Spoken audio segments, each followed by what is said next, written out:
ఇండస్ట్రీలో బాగా ఫేమ్ అయిన తర్వాత మీరు ఏమైనా మార్చుకున్న అలవాటు ఏదైనా ఉందా, హ్యాబిట్? ఇండస్ట్రీకి వచ్చిన తర్వాత ఒక్కటి ఏం నేర్చుకున్నా అంటే పేషెన్స్.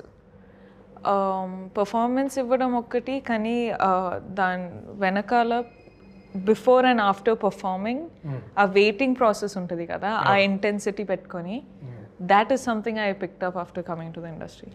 రైట్ అండి. లాస్ట్ మీరు ఇంట్రోవర్ట్ ఆర్ ఎక్స్ట్రోవర్ట్? సినిమాలో చూస్తుంటే చాలా భయంగా చాలా ఇంట్రోవర్ట్గా అనిపిస్తున్నారు. సార్ కూడా ముందు మాట్లాడారు, చెప్పారు. Is there a word to say? No, I'm actually an introvert only. I can come off as an extrovert. Ambivert is the word, no? Yeah. I come off as introvert నుంచి extrovert అయ్యారు. Yeah. అంటే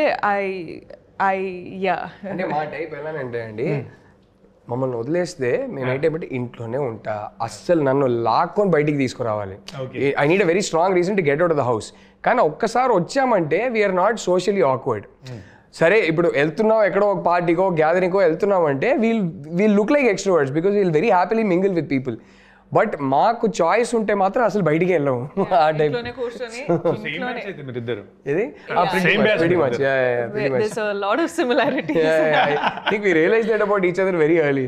but ఇప్పుడు మీరు చెప్పిన ఇక్కడ నుంచి transfer కావడం అనేది మనకు పనే నేర్పిస్తుంది కదా. పని ఐ మీన్ ఇలా ఇండస్ట్రీకి రావడం, కొన్ని మనకి ఎక్స్పీరియన్సెస్ రావడం, సో ఇటు నుంచి వెళ్ళాలని